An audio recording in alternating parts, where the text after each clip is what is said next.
వేసి తీసుకురాని ఆర్డర్ ఇచ్చింది ఎవరు? జగన్ రెడ్డి గారు ఇచ్చారా? సజ్జల రామకృష్ణ రెడ్డి గారు ఇచ్చారా? హోంమంత్రి గారు ఇచ్చారా? లేదంటే అటు పక్కన డీజీపీ గారు ఇచ్చారా? డీఐజీ గారు ఇచ్చారా? ఎస్పీ గారు ఇచ్చారా? డిఎస్పీ గారు ఇచ్చారా? ఇది బయటికి రావాలి కదా. పాపం కానిస్టేబుల్ ఏం చేస్తారా మీరే చెప్పండి.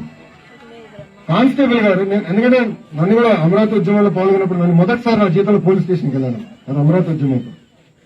కానిస్టేబుల్ గారు చేతిలో ఏం పెట్టాలి? కానిస్టేబుల్ గారు పాపం వచ్చి మిమ్మల్ని ఎక్కడ వెళ్ళొద్దన్నారు. అప్పుడు ఎవరు వచ్చారు? డిఎస్పీ గారు వచ్చి పట్టుకెళ్ళొద్దన్నారు. తర్వాత ఏసీపీ గారిని పంపించారు. రైతులకి బేడీలు వేస్తారనే కానిస్టేబుల్స్ ఏనాడు చేయరు. మానవత్వం ఉంది. వాళ్ళు కూడా రైతు బిడ్డలే, వాళ్ళకి భయం కూడా ఉంటుంది. సో పైనుంచి నేను చెప్పిన ఆర్డర్లో ఎవరు ఇచ్చారో ఈ ఆర్డర్ ఫోన్ రికార్డులన్నీ బయట పెట్టాలి. వాళ్ళు తక్షణం వాళ్ళపైన యాక్షన్ తీసుకోవాలి. అంతేకాదు నేను మళ్ళీ డిమాండ్ చేస్తున్నా, రైతులకి క్షమాపణ చెప్పాలి. క్షమాపణ మొదటి ఫస్ట్ డిమాండ్, రైతులకి క్షమాపణ చెప్పాలి. ఈ కుటుంబాలు ఆత్మగౌరవం కోల్పోయారు, వాళ్ళకి మీరు క్షమాపణ చెప్పండి. తర్వాత కేసులు విత్డ్రా చేసిన తర్వాత మీరు ఏమైనా మాట్లాడి నేర్చుకుంటాం.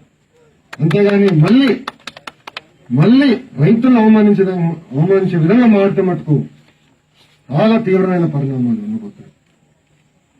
దీనికన్నా మేము తెగిస్తాం.